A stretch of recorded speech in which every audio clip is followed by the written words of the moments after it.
Percentage of AARE's commissions that are earned throughout the year also go to dozens of other worldwide organizations through Eye of the Needle. So it's just another aspect of sharing our resources with other organizations throughout the world, a percentage of those dollars going to help those communities in need. Well, it's super fun to continue this two-part series with Andrew Arroyo Real Estate, a nationwide brokerage that many of you are probably already familiar with. But I've chosen to spotlight them because of how they incorporate generosity into their very fibers of their being as a company. And we heard from Mindy Landry on our last episode. And today you're going to meet our fellow agent of AARE named Barbara Marsh, who I know you're going to love her story. So thanks for being here. Welcome back to the Generous Girl podcast. I am so happy to have Barbara Marsh here. This is our second episode in a two-part series, and we're spotlighting Andrew Arroyo Real Estate, AARE. Barbara has been a realtor here in the San Diego area since 2005, many professional certifications, and really an amazing person with generosity as a part of her business as well as her time. We often talk about generosity with our time, our talents, and our treasures. And I think when you hear about her different ways she has used generosity in her business and in her life in partnering with groups like Habitat for Humanity or Soul for Souls and the Alzheimer's Association, you will be encouraged to take the next step in your own life as a volunteer, but just figuring out how, by hearing her story, you might be inspired to also lead just a more generous life than you're living today. So thank you, Barbara, for being here. It's a privilege to have you. Oh, thank you, Kim, for inviting me to your Generous Girl podcast and to your audience, and just to be part of all the other wonderful, beautiful women that have joined your series. Oh, you are so welcome. And I agree. They are beautiful women, the people that I get to interview, and you came highly recommended. So I love that we had Mindy Landry, a fellow agent at AARE, on the podcast last week. And she emphasized kind of her story and how she, ended up at AARE, why she chose to work there. For those listeners who haven't heard that episode, she also has a real passion about ethics and, being a person of integrity within the workplace, as well as serving on a board for the state of California. And then how her own practice has enabled generosity with her clients. And so today, as we continue, just kind of a spotlight on your company, AARE. And as I also mentioned on the last podcast, I've had my license for 10 years and don't use it very actively because of my full-time job with the National Christian Foundation. But I do love to refer people when people need an agent. And that's how I got associated with AARE, because of the reputation of AARE being a company that was and is committed to generosity. So I would love for you to specifically unpack that for the listener. What does that mean? What does it mean when you go on the AARE website and see generous giving listed there, and you also see Eye of a Needle Foundation? Wonderful, Kim. Thank you so much. Generous giving is a very unique concept, and AARE's primary mission is to do God's will through a vision of bearing much fruit. And generous giving really just falls right into that. And so the real idea, the premise of the initiative is from our real estate transactions in AARE and our leasing and property management services as well. Donations will be given to organizations that have partnered with us from the transaction dollars. So these amounts, these donations can be thousands of dollars to organizations, more than any individual donor potentially could give to an organization. So this initiative began in 2018. And since then, through generous giving, we've donated over $165,000 to 13 organizations here in San Diego and across the country. And Amazing. There's numerous other organizations that we are partnered with. but 13 of those have been recipients of donation dollars with an average of about $20,000 per year. Wow. So that's significant Mhm. for our churches, for our schools, for veteran organizations. We believe in the community spirit that these organizations have through their own fundraising efforts, but to have these passive donation dollars come to these organizations, we feel it's just a wonderful gift. So That walk someone through what that means in a typical transaction. Let's just say that someone is selling a, $1 million house, and you're the agent, and your person that you're representing is really interested in you donating a piece of your commission towards this program to that individual's charity of their choice. Tell the listener how that might work. Certainly. So I'll give an example of my own experience with a client that we had two transactions, a sale of his property and a purchase of a replacement property here in San Diego. And his preferred charity was Escondido Adventist Academy. So how it would work is the organization first comes to us and we have an agreement with them that they want to participate in our generous giving program. Then the transaction will generate commission from the sale, and a percentage of that commission will then come from our brokerage to, for example, the Adventist Academy. So these two transactions were about $1.5 million Mhm. each. So that generated about between $12,000 and $18,000 in donation dollars to the Academy. So it's Incredible. not funds that come from the owner or any extra cost to the owner, simply from the commission dollars that are earned by AARE going directly to, in this case, the Academy. And what was wonderful, the Academy decided to use their funds to um, promote some of their students with scholarships, tuition scholarships. So I thought that was a great use of funds to be Mhm. able to share with some of their families and their students the ability to be part of their school. Yes, it would be neat to have a follow-up meeting, to say, here is what these dollars accomplished. And then to all the people in the room, hey, if you're thinking of selling or buying, Exactly. think of And this brokerage because of their generosity. it is a word of mouth. So, Hmm. one family, had this wonderful experience, and they'll share it with their family or the school board or whatever community events that are going on with that organization. And it's contagious. It's really a great opportunity. We have one church here in Poway that one of our agents has had 4 transactions with them. And I think they're up to $48,000 in donation dollars. Wow. So it's just to start, and it's transparent, it's Hmm. easy, there's nothing to be done for the client or the organization that's receiving the donation.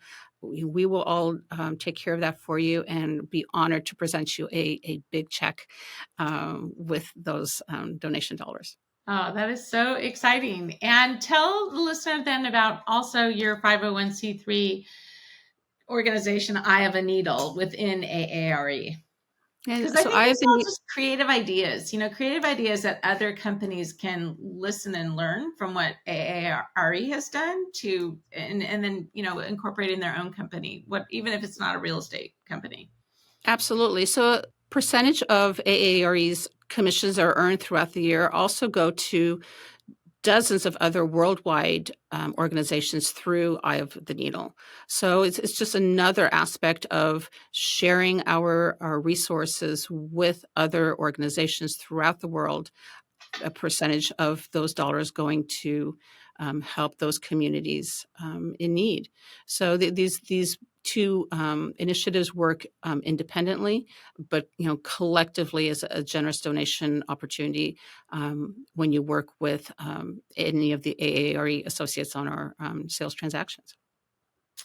That's wonderful. Well, work in a similar field, obviously, of generosity. So the joy of helping the person who has the donor advised fund or the NCF giving fund, putting their own money into that donor advised fund, and then choosing which of the thousands of organizations they can grant too, is so fun. And I'm always like Switzerland. I wear that neutral hat. If someone's interested in homelessness or anti-trafficking, I know of a number of organizations here, for example, in the San Diego area, but maybe they want to do it more broadly, or they even, want to work with an overseas opportunity.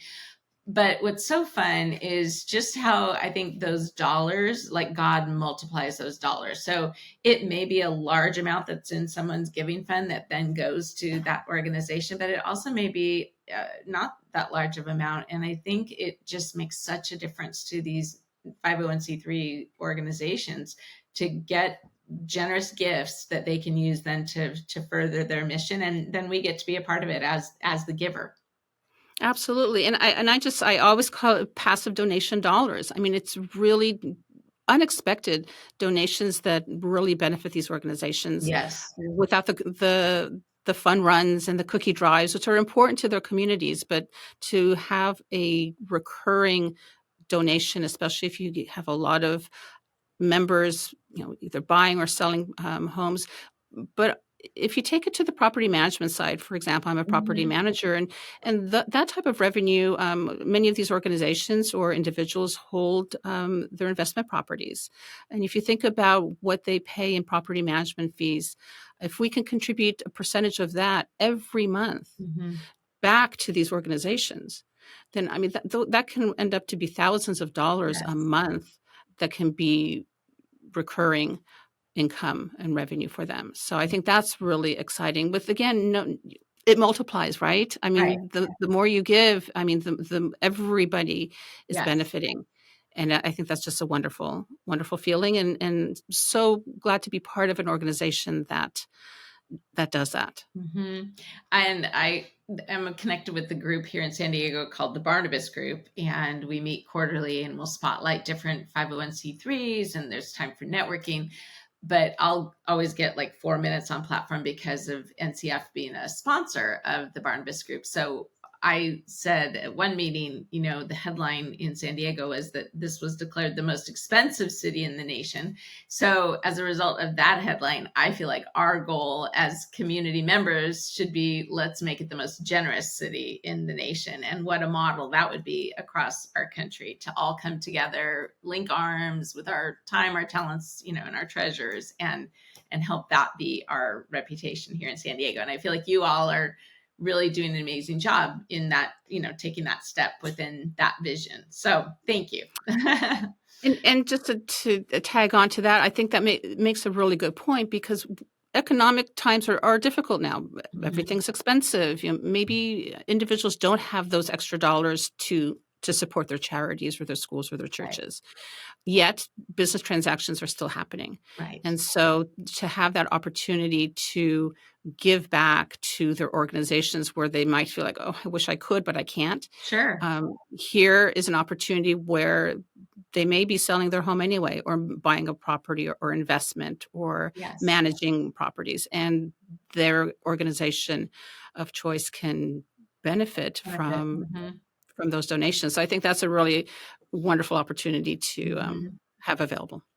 Well, and from kind of the bigger picture from the NCF side of things, that I really haven't spent a lot of time on various podcasts talking about this real estate side. But, you have the side where when someone is selling the property, and if there is no debt, that's the best type of a situation for this real estate model that I'm going to explain to work is, if let's just say the property is totally paid off, but they bought it for a very low value and now they have a very large capital gain. When they start having conversations with our team at NCF, we have a team of attorneys, CPAs that will help run the numbers. They can say, I'm going to have this very large tax bill. I really want to give to charities. And they may be doing the program you're talking about with their agent and the percentage of the, commission that they're donating. But there's also a massive opportunity here where if they look at this and they realize, I'd like to really give $400,000 to charity, when they're gifting that interest in the property or in a business, the part of the property that they're saying, I'm giving it to NCF before any contract has been signed, before any deal has been finalized, then all that money goes to charity. So the combo of that happening, saving all of that in taxes, because we do have a very generous tax code here in the United States, unlike a lot of other countries. So you're able to, gift a portion of your real estate, or we have people to gift their entire multi-million-dollar property straight into their donor advised fund and have all that money to go to charity. So, one of my strengths on the Strengths Finder top 5 is being a maximizer. And I just love to help people understand that there are options, there are possibilities, and there are experts that can come alongside you, like yourself and like myself in the NCF side of things, where we'll pull in additional experts, the team of experts, to represent the client, to help them accomplish what they're trying to do and what God's laying on their heart to do for, in the name of generosity. So it's super exciting. And I think when you're in your world, hearing these stories, looking at the academy that received the money and knowing how it was, just impacted forever. For me, when I see these stories of people, how they're generous with what they're passionate about, it's sort of like a FOMO. You feel like you want other people to not feel like they have this fear of missing out, but you can also be a part of this. It's so fun. Absolutely. And it's contagious. Mm-hmm. It's a feel good. It's contagious. And you spread the word, you spread the generous wealth. Yes. And what you do for your clients and your organizations isn't exclusive to, we can be a partner. Absolutely. The same transaction can benefit from the transaction side and from the capital gains, the side as well. So, my goodness, I mean, an organization can really maximize their donation opportunities. Yes. And I do want to mention, even though that we are headquartered out of San Diego, being brokered in 26 states, we have other agents throughout the country that we can refer out to to those communities. So if we have a client here but has family in the Midwest or back east, we can refer and partner them with our AARE agents nationwide. So everyone can be benefiting from this, not just locally here in San Diego. Right. And, I'm hoping, because we are neutral here at NCF, I hope other real estate agencies hear this story and think, gosh, what kind of a generous giving program could we incorporate in our firms as well across the country? So, and also I want to also do a shout out because of your section on your website, Generous Giving. I often refer to Generous Giving as a partner organization of ours, and that is different than the Generous Giving on your website. It's when you hear Journey of Generosity or Celebration of Generosity on the prior podcast, that's what we've been referring to with Generous Giving. But this is like your own slant of Generous Giving. Okay, so let's now transition more into Barbara and Barbara's life, being this person who has done many transactions and raised 2 beautiful daughters who are now independent in the world. And I know you were quite close to your mom when you found out when she was in her 70s and was diagnosed with Alzheimer's. And I thought it would be interesting because we always talk about how our guest has, at some point had some mountain of adversity to climb over and come out on the other side. And just kind of how did you feel, God walked with you through that journey as you had to balance all the different things of your daughters and your mother and your career and then your passion as a volunteer today and just still being connected with the Alzheimer's Association? Of course. Well, thank you, Kim. Yeah. So, yes, meeting my husband, early in college, marrying, 2 weeks after graduation, moving to San Diego, raising our daughters, doing all the family things together, and I was a stay-at-home mom, which was very important to us. Those were the values that my husband and I, started our relationship on, and it meant a lot to us to be blessed with the ability to stay at home and be with my daughters. And we were fortunately in a community where there was a lot of stay-at-home moms, and playing outside on the street, and selling cookies and lemonade out front, and it was nice. I'm glad my daughters had that type of upbringing. And my mom lived in Los Angeles, and when my first daughter was born, she retired and she had to move to San Diego. Oh, She had so to be sweet. so close with Your us, granddaughter. raising my daughters, and I'm an only child, so it's all girls here, right? My grandmother, my daughters, and myself, and she moved close by. And unfortunately, after several years now, my daughters are in high school, and in 2007, she was diagnosed with Alzheimer's.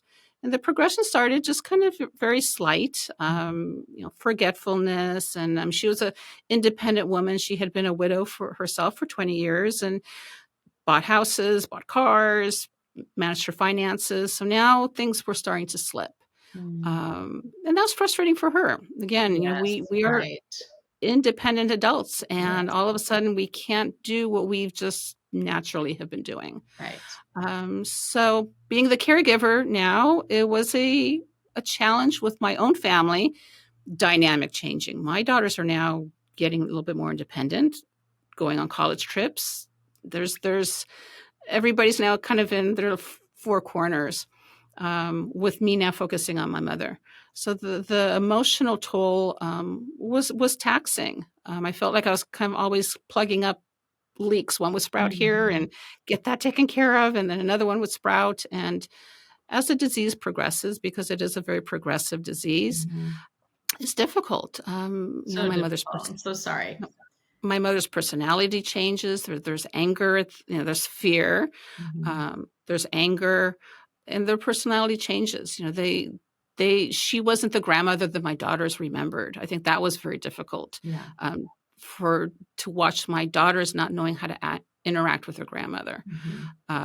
So that was, and I had just gotten my license maybe 2 years prior, and that was kind of on the back burner for a number of reasons, but just too much kind of going on in different directions. Did your mother, like you said, she would slip on certain things in the early years? Did she believe the doctor when she received the diagnosis, or was it more of a story of it wasn't something she could really grasp? And then, because I hear both, I hear some people understand it and recognize it and try to put everything in order, knowing it is going to progress rapidly, versus some that might not really believe what the doctor says about the diagnosis. Yeah, I think she's a very, very strong woman. Lived through the war, actually in Europe, during World War II, immigrated to this country, and so she had a lot of kind of trials growing up. Wow. So she was just a tough nut, and no, she was not going to take anything the doctor is saying. And so then she starts hearing it from me. Mom, you can't drive. Mom, I'm going to take I need to take the keys. I need to take the car. Yeah, that's difficult on so many levels. I mean, your independence to begin with. But there were subtleties when she would say, Barbara, can you write this check? And just leave it at that. I don't remember how to just write this check for me. Sure. So I think that's the most difficult time during this disease, when something's not quite right, but you don't want to really accept it, or you just kind of almost an observer of yourself. That's a good way of saying it. So that was hard to watch. So I think it took some time, and after about 2 or 3 years into the disease, I do need to make the decision to put her in a care facility. She was beginning to wander. I'm getting calls from neighbors for her safety. Sure. She didn't want anybody in her house, so that was very difficult, because now you're taking the person out of their own home. Right. And Everything so is familiar to them. And so there's anger, definitely anger. So I don't think until the degree, maybe the disease progresses even further where you're not as aware, does she come to a point of maybe um, acceptance or melancholiness. Mhm. But those first couple years are the most difficult, Mhm. where at least in her case, there was resistance. Right. Well, you're losing the person you've known and loved Mhm, before your eyes, and mhm. versus like another form of a disease, a cancer that may be gradual or may be very quick. I've heard just the challenge of the grieving that's going on while they're still living here on this earth, because it's Mhm. not the mom you knew and loved. It's becoming a different person. Exactly, and it was difficult for my daughters, Yeah. to see my daughters watch her, and that was, um I think there's fear, there's unknown, why is grandma this way, or why is she angry at me today? And Sure. she's not angry at you, Right. it's just unfortunately the way the disease is Mhm. progressing. Manifesting itself. I saw this Mhm. one little video of this girl who was getting married, and her dad had Alzheimer's and was a talented painter at one point in his life. And she walked out in her bridal gown, looked amazing, just kind of an hour ish before the wedding. And there was the dad, and he looked at her and thought she looked pretty, but did not know it was his daughter. Mhm. And so she had this all planned for him because she knew how his brain worked at that time. And so she then led him over to this table with his brushes and, the canvas Aw. and paints. And as soon as he started painting, he knew who she was. And he was like, "It's your wedding." And it was like the Mm. person I know came back and then was Right. able to be there at the wedding. And just, it's so remarkable, the brain, how much we understand about it and how much we don't understand about it. I just thought it was so beautiful that she was still able to capture her dad in the body with the disease, and he was able to know, who his daughter Yeah. was at her wedding. No, that's wonderful. Whenever I'd visit my mom in the care facility, she'd be, like, in the front row listening to the guitar player or whatever entertainment they had, so that made me feel good. She Uh-huh. wasn't, I don't know, but I don't think she was in pain. Right. She was able, to participate, and she was always an avid walker, and she'd always be walking, on the grounds, and so that gave me joy and hope that Sure. okay, she's interacting in Yes. her best ability. Yes. And you put her in a wonderful place for her for Ex- this season of e- her life. So Exactly. now that she's passed, and I'm sorry, but I'm sure you just have many fond memories of this person who was your mother, and you talked about her in our pre-conversation just being a real role model for you as well as her mother. How did their lives inspire you to volunteer and be a part of these other organizations that are a part of your bio? Like in today's world, what does Barbara's time look like today? With who are you passionate about with the groups that you're connected with? Of course. Well, back in 2007, I did not know anything about the Alzheimer's Association, and it's a scary time for the patient and the caregiver and the family, and the resources that Alzheimer's Association has is amazing. I started to be involved with them, maybe 2016 or 2017, which is towards the end of my mother's disease. She passed away in 2017, and oh my gosh, the resources they have online, the Mm, 24-hour calls that you can make, because usually things happen in the middle of the night right. or on weekends, and they have call centers, again, nationwide. There's Wow. local chapters, that you can call and say, this is happening, or my loved one is behaving this way, what do I do? So there's, and just the research that has been done, just continuously, and just over the last 7 to 10 years, with great milestones, make that helps the patients lead a more comfortable life during these years, and the support for the caregiver is just instrumental. Mhm. And I wish I had had that, when I was caring for my mom. But that's one of the reasons I do support them here locally, and just really believe in everything they do is for, not only the patient, but their loved ones, their family, the caregivers, that all encompasses the care of their loved ones. Because it does, as you know, and you've explained, it just impacts everybody, your daughters, your family, the ripples, your neighbors. Hmm. Yeah, it's and just the generous donations that go to furthering research to help us understand more about the whys and the prevalence in today's world with all the dementia, Alzheimer's, all the pieces. So much to learn, and it is neat though to see the progress that is made each year with groups like this, in helping families to navigate this and making it, not necessarily easier, but a little more knowing they're not alone.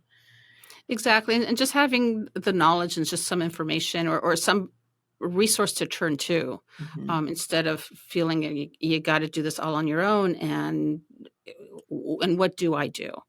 Right. So I think that's really, really instrumental in what the Alzheimer's Association strives for, is to help the community. And any other groups that you're involved with volunteering here in San Diego that you wanted to highlight? I do volunteer with the National Brain Tumor Society as well. That is just near and dear to my heart. Just having to share with, again, the research, the survivors. It is a very common disease that we don't realize how many people have brain tumors, both malignant and benign, and how you can get through that, have the care that you need, have the amazing physicians, and thrive, even with such a scary diagnosis. So through, oftentimes we have like fun runs or walks that are organized either here in San Diego or Northern California and Los Angeles, and nationwide, of course. We're coming to the end of Gray May, which is a month of May where brain tumor awareness is really featured. More symposiums and research and articles written about brain tumor care, research, and support. And so would glioblastoma be one of those? Exactly. Okay. Yeah. So there's so many variations, and I mean, talk about the brain. I mean, it's so complex, and some tumors can go undiagnosed for years without symptoms. Others can be more severe depending on the location in the brain. But the care now, the talent, medical talent behind it is absolutely amazing, and really support the hospitals, the physicians, and the research behind all of that. And amazing medical centers here in this area of the country as well, which I know they're also in other cities, but Southern California, Los Angeles has some of the top in the world. I've known 2 people that passed away of glioblastoma, one age 10 and the other 43. So very young, very young. Yeah, childhood tumors are very common, and that's difficult. I mean, as a mother, as a parent, I mean, you don't want your children to be, hurting, and but to know that there's just the minds that are out there, the treatments, the care, is very reassuring. Well, and just thinking of the one that I was thinking of, the young girl, Jessie Reese, their family went ahead to create their own 501c3 from that tragedy. And she would say the phrase, never, ever give up. And so they created the NEGU, NEGU Foundation. And what they do is create joy jars. So they'll pack this jar that they give to kids all over the world with cancer in hospitals. And so it's been beautiful to watch the growth of that foundation from when Jessie passed away. And how we take our challenges, our trials, the hard things we've been given, and it becomes a blessing for somebody else. So I'm lot of respect for that family who was able to do that. So, well, anything else before we do our wrap up with your favorite book you're reading, and Bible verse and bargain? Anything else you would like to say about generosity in those areas of time, talents, treasures with your own life or with the firm you're with, AARE? Well, I think definitely with AARE.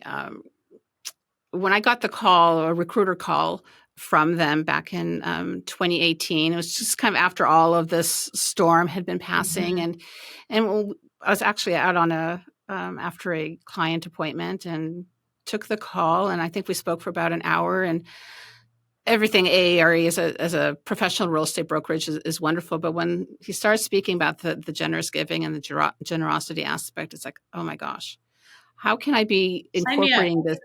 Exactly. Well, to be honest, I think I took that call on a Thursday. By the following Thursday, my license was already transferred over to AARE. That's great. And which was so sad for me to tell my previous broker, Sure. because he was amazing and very supportive in the start of my career. But who does this? Who has this type of program that we live and breathe in our organization? So to be able to choose my own charities, like the National Brain Tumor Association and Alzheimer's Association as my partners, and then have clients choose the Escondido Adventist Academy and many others, is just wonderful to be doing a profession that I love. Yes. And then it leaves me speechless that just to give so much more, again, from what I'm just doing. It does, there's no formula, generosity comes from the heart. It's not a script. It's spontaneous. It's genuine.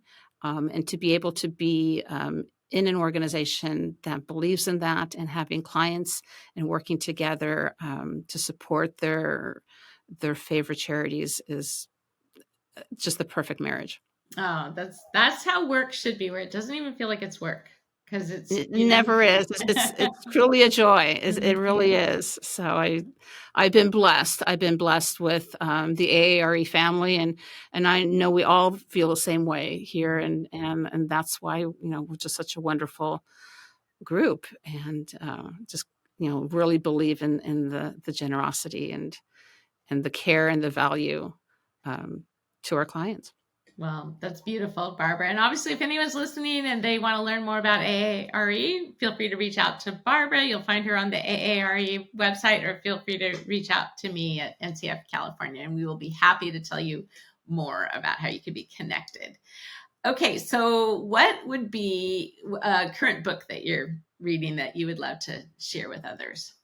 Sure. So I do like to read primarily self improvements, spiritual, guiding, good thought books. We're always growing. I mean, especially as women, right? Yes. I mean, we're so different when we're 20 and then we're 30. And I mean, every stage of our lives is so different. So what I knew back then, and gosh, what I'm still learning now. So I tend to enjoy those types of books. But one that I have on my shelf and that I just kind of keep going back to, and I think it really fits in with our message here, is called Everyday Generosity. And the author is Brad and Drew Formosa, father and son. And Brad has actually come and spoken to us at AARE a couple of times, and he was introduced to us by Andrew Arroyo. Yes, I had dinner with Brad and his wife, and with my husband. Oh, did you? Oh, wonderful. Yeah, I love giving. I like giving, and then his other book is Everyday Generosity. Yes. Okay, and that's great. What I love about it is just the simplicity of it. And I'm just going to read just one little sentence here is: generosity is not about being generous with your money. It's about being generous with your thoughts, words, time, attention, influence, and possessions. No matter what's going on in your life, no matter what situation you're in, and no matter who you are with. And I just love his messages, because it's just what we do. Right. And like I said, it's spontaneous. Mm-hmm. It's genuine, without expectation. Mm-hmm. And sometimes we might be giving in a situation and we don't get the response that we thought we would get, Mm-hmm. and that's like, oh, well, I thought they would be happier. I thought that I'd get acknowledged, but that's okay. Right. Maybe that wasn't going to happen right now. Maybe there is a result to your generosity down the road that is going to influence this person. So I just like coming back to just those simple reminders that it's in front of us every day. Mm-hmm. With no And strings attached, like you said. exactly, Mm-hmm. No, that's a exactly. great quote. I'm so glad that you shared that on the podcast. That's perfect. And what about then any life Bible verse you follow or is your favorite? I do, and I guess I go back to the simplicity of it. Isaiah 26:3 says, "You will keep in perfect peace those minds that are steadfast, because they trust in you." And I think we live in such a chaotic world, and if we could just center ourselves, knowing that the Lord is with us, there's peace. We have challenges. We all have challenges at different times, but to Mm-hmm. know that He's with us, He's guiding us. When we're still at peace, we can hear His word and really kind of get us back to where we should be. Mm-hmm. And so I really just the that just kind of brings to how I like to move forward. Not always been peaceful, but when we can find those times, wow, it's really a nice feeling. Mm-hmm. And you know how it is, like if you're around someone who feels chaotic, you tend to absorb it. And if you're around someone who's peaceful, you tend to walk away going, I sense this. I'm going to Exactly. take that with me. Exactly. And any recent bargain? Well, this might sound maybe corny or cliche, but my favorite bargain we get every single day, and that's the sunset. Oh. I think, again, what a beautiful experience we all have to see, feel every day. And maybe I think I thought of this. I was actually down on the Gulf of Florida in a couple months ago, and it was nearing sunset, and everybody's like rushing down to the beach, and everybody's like positioning themselves Right. To see and it. turning towards to the sun. And for those few minutes, everybody's just still and watching that sun go down until it just dips into the horizon. And I think that's wonderful. I mean, we have that every day. And I just think, wow, thank you, Lord, for today. And I have an opportunity for tomorrow. Mm-hmm. So that's my bargain. Beautiful. I love that. And everyone, like you said, can share in the bargain, whether it's the beautiful, spacious Texas sky, or it's the Gulf of Florida, or it's the West Coast, or it's the Rockies of Colorado. It is a gift. And many times I'll confess, I mean, I'm busy running around missing it. And then just like you're saying, the people who are intentionally carving out the time to watch it and be grateful and to say another day that we were kept in perfect peace and able to do whatever it was we were called to do, and just the gift of a gracious God that would give us that kind of beauty at the end of every day. I love that. That's a really beautiful way to close the show out. And I just thank you for your time, Barbara. Thank you for the life you've lived and the ways you've poured into all the people that you've come across, whether it's been the nurses, doctors, through your mom's care, with your own children, your clients, your neighbors, and just all that you have given of yourself. And I'm sure you won't even see all the generosity until you're up in heaven one day, looking back and seeing how your thoughtfulness and intentionality in those areas touch so many people's lives. So thank you so much, and blessings on you and your career going forward, and your family and all your endeavors. It's been a real privilege having you here on the show. Well, thank you, Kim. It's just been a lot of fun, and also just an honor, and thank you so much for letting me share with your audience. Oh, you're so welcome. I know the listeners are encouraged when they hear your story. So thanks again. God bless. Thank you. Thanks so much for joining us today on the Generous Girl podcast. We're so glad that you're here. And if you know of someone that you think needs to be a guest on this podcast, please reach out to us. New episodes are released every other week, and you can follow us on YouTube and on all platforms. Thanks for being here, and we'll see you next time.